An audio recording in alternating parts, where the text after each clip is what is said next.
Hello বন্ধুরা, good morning. সবাই কেমন আছো? আশা করছি সবাই ভালো আছো, সুস্থ আছো। আমরাও ভালো আছি। আজকে শনিবার, আর আজকে বোধহয় 24 তারিখ, ঠিক মনে নেই, মনে হচ্ছে 24 তারিখ। আর এখন কটা বাজে জানো? এখন বেলা 11:30 বাজছে। আর আমি এখনও শুয়ে আছি। তোমরা অবাক হচ্ছ নিশ্চয়ই। কেন শুয়ে আছি বলো তো? আমি কিন্তু সকালে উঠেছিলাম। আমি সকালবেলা উঠে সমস্ত কাজ সেরেছি, চা খেয়েছি, এমনকি আমাদের সকালে ব্রেকফাস্ট আমরা মুড়ি খাই, মুড়ি খাওয়াও হয়ে গিয়েছে। তারপরে পড়তে বসেছিল, পড়ে উঠে আবার স্যার পড়াতে এসেছে, সেও পড়তে বসেছে। আর তারপরে কি করলাম, কাছাকাছি ছিল সেইগুলো করলাম, সবই করলাম।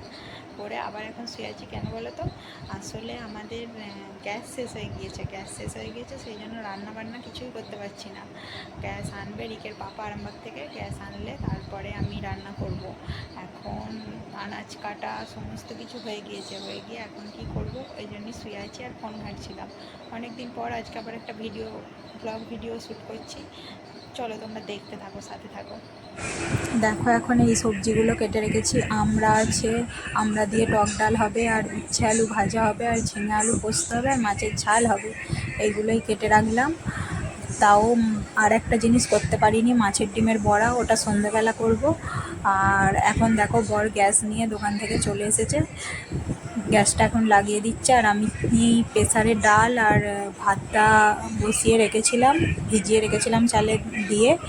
আর তারপর দেখো, চলে এসেছি মাছ ভাজতে। অবশেষে এখন প্রায় 1:30 বাজছে, আমার মাছ ভাজা হচ্ছে। তোমরা সবাই কী করছো? এখন দুপুর 1:45 বাজছে। আমার এই রান্নাবান্না কমপ্লিট হলো। রান্নাবান্না কমপ্লিট করে আর এই ফ্যানের হাওয়ায় একটু বসলাম, প্রচণ্ড গরম। আর একটু পরে স্নান করবো, একটু হাওয়া খেয়ে নিই তারপর। আর রিকের স্নান হয়ে গেছে, শুয়ে আছে, ফোন দেখছে।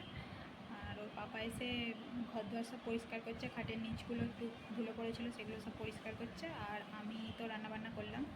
চলো পরে আবার আসছি। দেখো বন্ধুরা, আজকের রান্নাবান্না এই হয়েছে রান্নাবান্না।